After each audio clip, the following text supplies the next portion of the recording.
दिल्ली सरकार में मंत्री कपिल मिश्रा ने रखी अपनी बात सोशल मीडिया कर्मियों के सामने। दिल्ली सरकार ने बताया केंद्र सरकार के बजट के बारे में विस्तार से, और कपिल मिश्रा का हुआ था सोशल मीडिया कर्मियों के बीच में जोरदार स्वागत। उन भारतीय जनता पार्टी के प्रदेश पदाधिकारी और जिले के बहुत सारे पदाधिकारी भी मौजूद रहे और उन्होंने रखी अपनी बात। राहुल जी, एक बार आप बुके लेके भाई साहब का स्वागत करिए आप।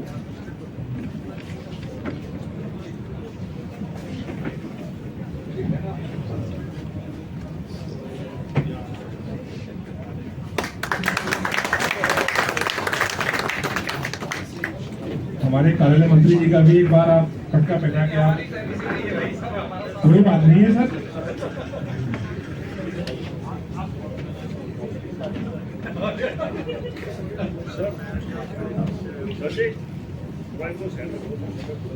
बस 5 मिनट के अंदर फोटो आ जाएगी, उसके बाद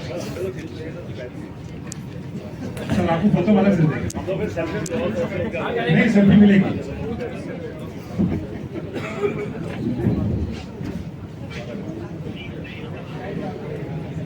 भारत माता की जय। भारत माता की जय।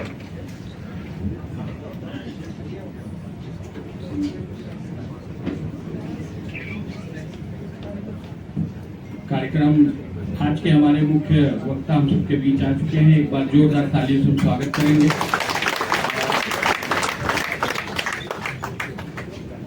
मैं निवेदन करूंगा कि मिंटू मिश्रा आके हमारे social media head Shri Rohit Upadhyay ji का स्वागत करें।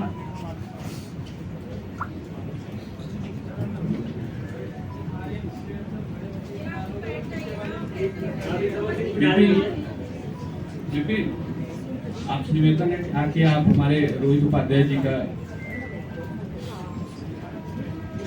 सभी जो सामने खड़े हैं सबसे निवेदन है कि कृपया अपना स्थान ले लें, या तो साइड में जगह है उस तरफ आप खड़े हो सकते हैं। मैं विपिन जी से निवेदन करूंगा हमारे social media head doctor Rohit Upadhyay ji का स्वागत करें। तालियां जोरदार होनी चाहिए। स्वागत हो रहा हमारे आज के कार्यक्रम के आयोजक। जोरदार ताली बजाई भैया हमारे सोशल मीडिया हेड का स्वागत हो रहा है। अब मैं माननीय मंत्री जी से निवेदन करूंगा कि आज के कार्यक्रम को शुभारंभ करें।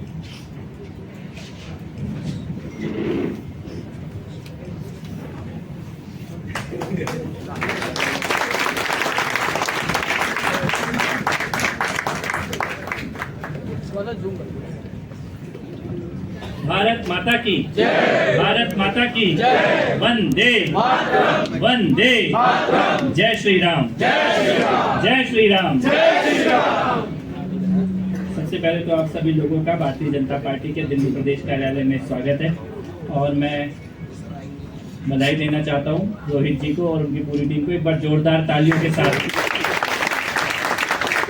थोड़ा जोर से रोहित भाई और उनकी पूरी टीम को अभिनंदन।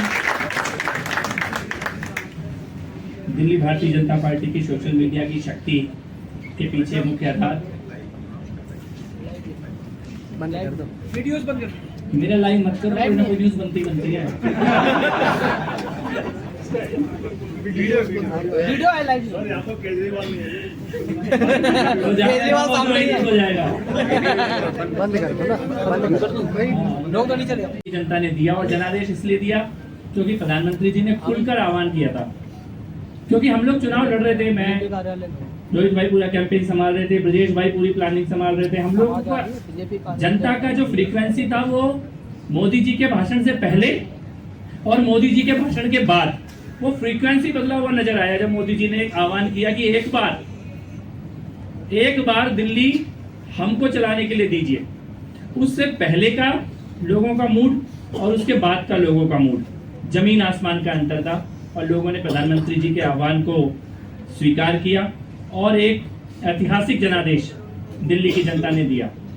और जैसे एक अटल बिहारी वाजपेयी जी का एक बहुत ही फेमस डायलॉग है कि अंधेरा सूरज और कमल तो पूरे देश में तो हो चुका था ये, लेकिन दिल्ली में नहीं हो रहा था।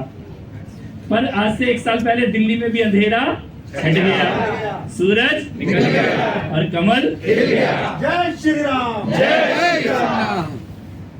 और वो 1 साल, पिछला 1 साल अगर आप देखें तो सरकार उपस्थित है जनता के बीच में। मुख्यमंत्री जी रात दिन जनता से मिल रही है, मंत्री महोदय लोगों के बीच में है, विधायकगण काम कर रहे हैं, नालों की सफाई शुरू हो गई है, सड़कों की मरम्मत शुरू हो गई है। और अब हम कल से अपना 1 साल का रिपोर्ट कार्ड रखना शुरू करेंगे। सभी विभाग अपना अपना 1 साल का रिपोर्ट कार्ड रखेंगे, उसको भी आप लोग देखेंगे।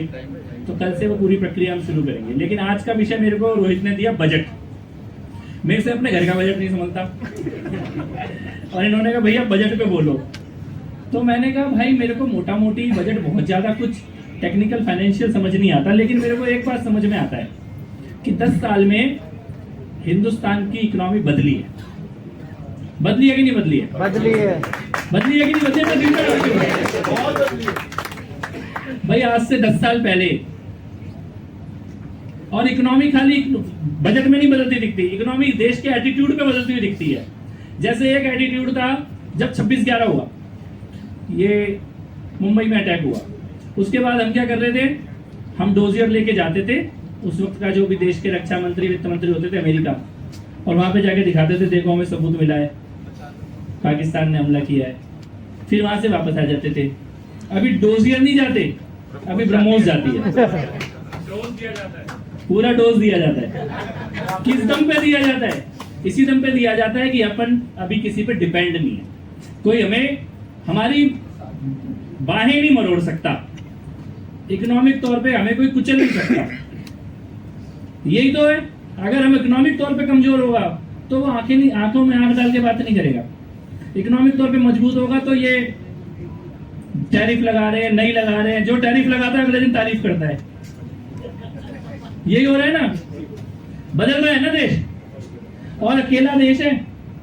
देखो मैंने एक वीडियो देखा जिसमें थोड़ा सा लोगों को लगा यूएस और इंडिया के बीच में कुछ मामला गड़बड़ हो रहा है, तो पाकिस्तान का राष्ट्रपति और उनकी आर्मी का हेड दोनों जाके खड़े हो गए वहां अमेरिका में, और वहां पे वो बोल रहे हैं इसको नोबेल मिलना चाहिए, ये मिलना चाहिए, और बिल्कुल भिखारी लग रहा है ना, बिल्कुल ही ऐसे लग रहा है कि तलवों पे गिरा हुआ है अमेरिका के, लेकिन गिरने के बाद भी उसको कुछ नहीं मिला बाबा जी का ठुल्लू। और भारत ने कहीं कंप्रोमाइज भी नहीं किया। तब भी भारत ने क्या किया, भारत ने यूरोपियन यूनियन से डील की, भारत ने बाकी दुनिया के देशों के साथ व्यापारिक समझौते शुरू किए, और जब सबसे होते चले गए तो जो मना कर रहा था वो भी वहीं पर ही आया कि नहीं आया? लेकिन किस दम पे आया? इस दम पे आया कि मैं इनकी इकोनॉमी का कुछ नहीं बिगाड़ सकता। इस बीच में पिछले साल राहुल गांधी ने बोला कि भारत की इकोनॉमी डेड इकोनॉमी है। मैंने कहा भाई तू कांग्रेस की बात कर रहा होगा। डेड इंडियन डेमोक्रेसी में डेड अगर कुछ है तो केवल कांग्रेस है, इकोनॉमी डेड नहीं है। हम तेरे जैसे और 20 पप्पुओं को संभाल सकते हैं, इतनी चलती मिलती इकोनॉमी है।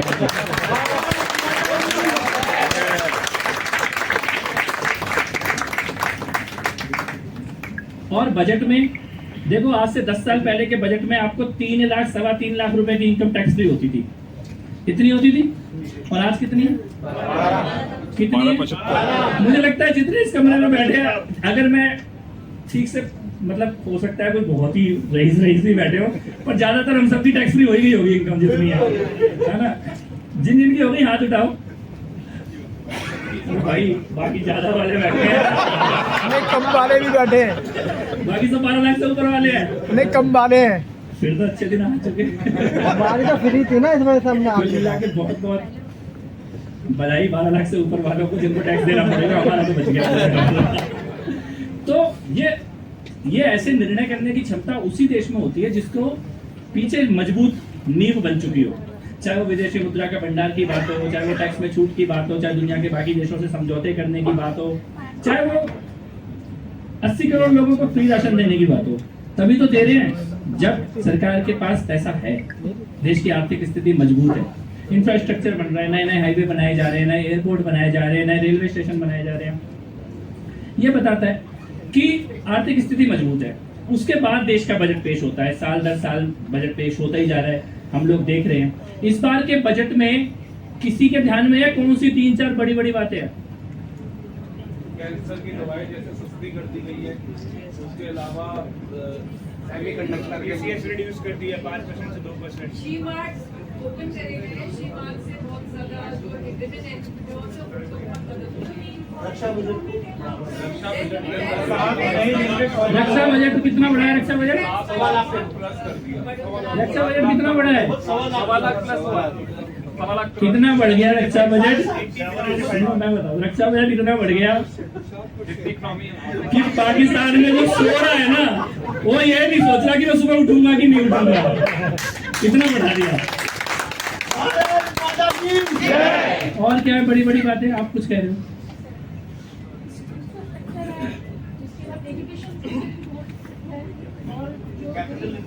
बारह लाख और 7 रेलवे कॉरिडोर देने। 7 रेलवे कॉरिडोर कहाँ के रेलवे कॉरिडोर? आप बताओ क्या होती है ऑरेंज इकोनॉमी? अपने मतलब की बात बोली है इन्होंने।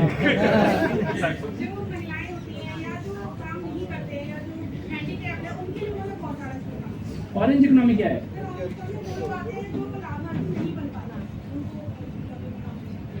और कंटेंट क्रिएटर्स के लिए क्या है बताओ? कि सभी अपने बारे में नहीं पढ़ा तुम लोगों ने? स्कूलों में लैब स्कूलों में हमारे लिए लैब्स बनाई जाएंगी। स्टार्टअप को फंडिंग मिल रही है 10 करोड़ तक की। और तीसरा जो हमारा कैपेक्स का जो बजट है हमारा कैपेक्स का बजट जो है वो 11.5 लाख करोड़ से 12.22 लाख करोड़ हाँ बढ़ाया गया है। हाँ जी, कैपिटल इंफ्रास्ट्रक्चर कैपिटल इंफ्रास्ट्रक्चर के लिए। और रेवेन्यू बजट जो है वो हमारा 41.22 लाख करोड़ मैं तो माइक रहता है, जोर से बोलो। जो मेन फोकस हमने पढ़ा वो मैन्युफैक्चरिंग के ऊपर पढ़ा कि मैन्युफैक्चरिंग के ऊपर काफी ज्यादा बजट का फोकस है। और हम लोग जो पहले असेंबल किया करते थे बाहर से इक्विपमेंट वगैरह अपने खुद बनाने वाले हैं, तो मेक इन इंडिया और स्ट्रॉन्ग होने वाला है। क्लाउड स्टोरेज ये 2047 तक टैक्स है, बस आपको इंडिया का सब कुछ यूज करना है। Data centre semiconductor chip manufacturing में मेन फोकस मतलब all the way animal husbandry AI की व्यवस्था की गई है कि तुम वो समझ सकते हैं कि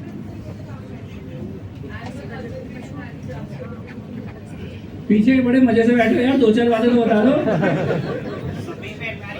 बायोफार्मा सेक्टर के लिए 10,000 करोड़ का वो बोल रहे मैंने हैं प्रावधान रखा है इस बार। क्या 10,000 करोड़ रुपए का MSME के लिए सरकार ने प्रावधान रखा है। हाँ और आप क्या बता रहे हो? मतलब बायोफार्मा सेक्टर के लिए 10,000 करोड़ का स्पेशल फंडिंग इस बार दी है। बायो फार्मा के लिए 10,000 करोड़। और बजट भविष्य के योजनाओं को देखते हुए ये बजट तय किया गया है। इंफ्रास्ट्रक्चर डेवलप होगा तो रोजगार भी बढ़ेंगे। जब रेल में पैसे लगेगा, सड़क में लगेगा, तो इस सबसे आम लोगों तक भी पैसे पहुंचेगा। दिल्ली से बुलेट कहाँ की चलेगी? बुलेट ट्रेन दिल्ली से कहाँ से चलेगी? दिल्ली से वहाँ से सिलीगुड़ी। इंडियन इकोनॉमी जो है वो अब जबरदस्त बूस्ट करेगी। और 10,000 करोड़ जैसे बायोफार्मा में 10,000 करोड़ MSME जो नीचे के जितने भी लोग हैं जो परेशान थे वो सब अब इकोनॉमी हमारी बूस्ट करेगी। बेरोजगार सबसे पीछे कौन है मिला? सही हिंदुस्तान का पहला बजट है जो अगले 25 साल की सोच रहे हैं। इससे पहले जितने बजट बना करते थे वो 1 साल 2 साल इससे ऊपर नहीं सोच पाते थे। ये पहला बजट है जो 2047 तक की सोच रहे हैं। विकसित भारत के। और अपने 2 कॉरिडोर है, हाँ नॉर्थ ईस्ट कॉरिडोर और वेस्ट ईस्ट कॉरिडोर। ये पहला ही बजट है जिसमें बताया है कि ईस्ट टू वेस्ट ये कॉरिडोर बनेगा। ये 53 लाख करोड़ का बजट है और इतना खर्च करने के बावजूद भी जो डेफिसिट है मतलब एक्सपेंस माइनस इनकम जो कि 4.3% रहेगा वो ऐतिहासिक है, जो कि 2022-23 में 6.4%। एक चीज ये जो बजट है वो हमारा वोट पर नहीं है बल्कि दिल्ली सरकार पर हमारे पानी के लिए पाइपलाइन बदली जा रही है, स्वच्छ जल मिल रहा है। हाँ ये दिल्ली वाली बात है।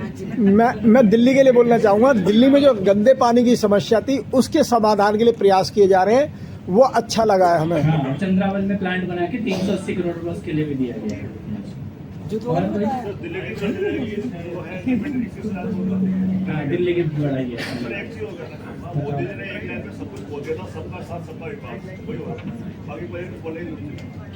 ये मोदी जी के विकसित भारत का विजन है कि जहां पढ़े लिखे प्रधानमंत्री भारत के अंदर कहते हैं जो दिए थे वो 20 लाख करोड़ का बजट 1947 से सिर्फ 2014 तक ला पाए थे, लेकिन आज भारत सरकार मोदी जी की सरकार ने उस बजट को 53 लाख करोड़ तक पहुंचा दिया।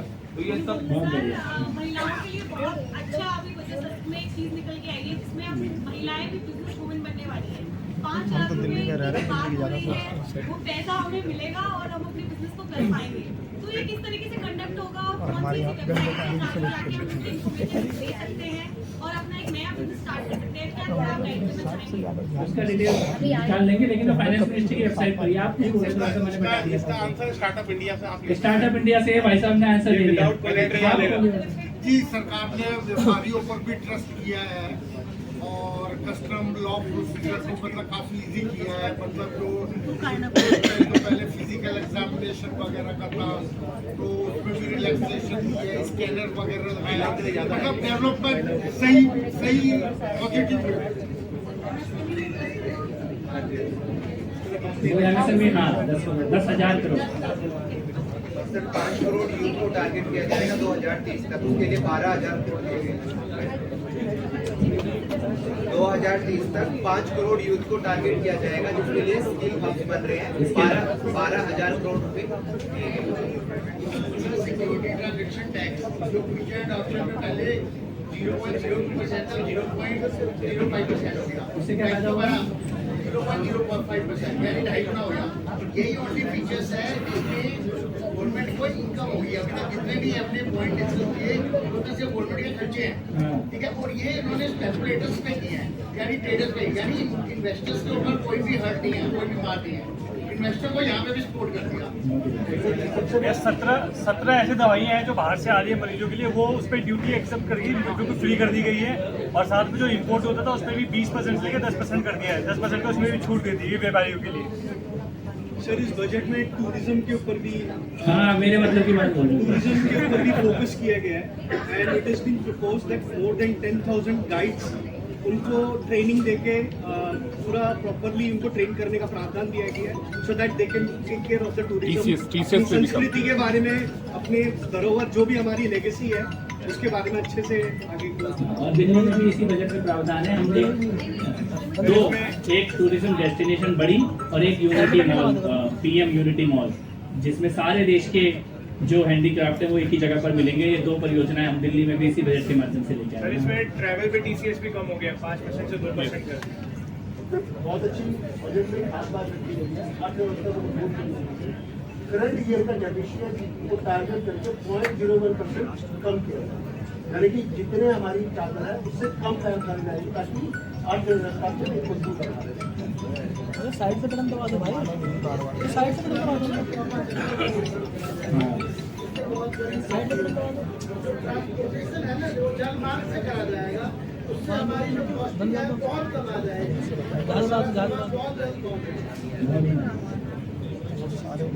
आवास योजना के लिए 80,000 करोड़ रुपए का बजट निकला और प्लस हेल्थ सेक्टर के लिए 90,000 करोड़ का। ये बजट अन्नपूर्णा बजट है। ये पूरे भारतवर्ष को पोषित करता हुआ बजट है। जिस प्रकार आधुनिक शिक्षा से, AI से बच्चों का भविष्य सुदृढ़ किया जा रहा है, वही ग्रामीण अंचल की रहने वाली बहनों के लिए भी श्रीमार्ट और उसके अलावा कृषि को आधुनिक तकनीक से जोड़ करके विभिन्न समस्याओं के समाधान की ओर ले जाता है। वहीं हमारी संस्कृति संरक्षण के लिए और हमारे जो बौद्ध सर्किट हो गए और तीर्थ स्थल है, इनको भी संवर्धित करते हुए ये माटी और संस्कृति का बजट है। ये आर्थिक उन्नति का बजट है और ये मैं पूर्ण रूप से कहूँगी ये अन्नपूर्णा बजट है। दिल्ली में एक प्रॉब्लम है, ट्रैफिक पोल्यूशन को कंट्रोल करने दिल्ली में। और कोई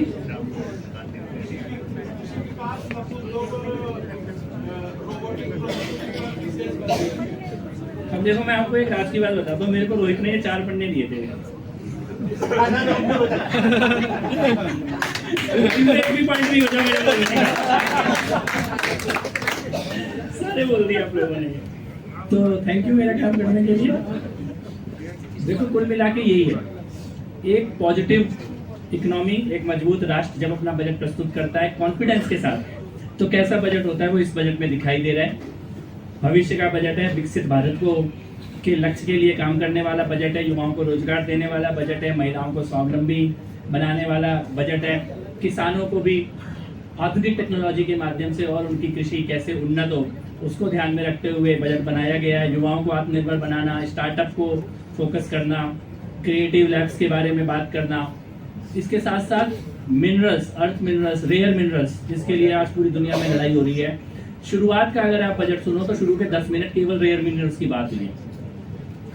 तो भारत अपने रेयर मिनरल्स की भी चिंता कर रहा है, जिसपे भविष्य का ट्रांसपोर्टेशन, भविष्य की टेक्नोलॉजी, भविष्य का पूरा विज्ञान उन्हीं पर ही आधारित होने जा रहा है। उसको भी ध्यान में रखते हुए बजट को बनाया गया है। भारत की अंतरिक्ष परियोजनाओं को ध्यान में रखते हुए बनाया गया है। भारत की सेनाएं जो हैं ऑपरेशन सिंदूर बार बार और मजबूती से कर सकें, उसकी भी चिंता और सुनिश्चित किया गया है बजट के माध्यम से।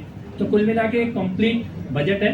और आप लोगों से बस यही निवेदन है, देखो आपको अब सब कुछ मालूम है और यहाँ जितने भी लोग बैठे हैं, प्रबुद्ध लोग बैठे हैं, फैक्ट्स आपके पास हैं, उसको प्रेजेंट करने की कला भी आपके पास है।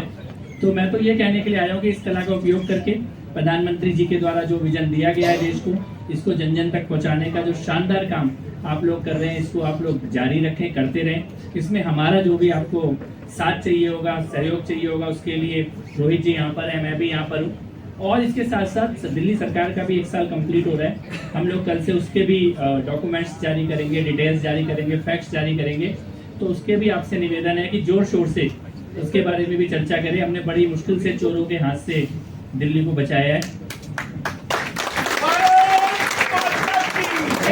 और वो ऐसा सफेद झूठ बोलने वाले लोग हैं, जब तक सरकार में थे तब तक दारू की बोतल लेके घूम रहे थे और सरकार से हटते पानी की बोतल लेके घूम रहे हैं।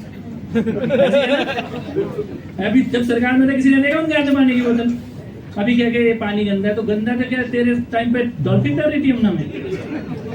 गौरव भाई के लिए एक बार जोरदार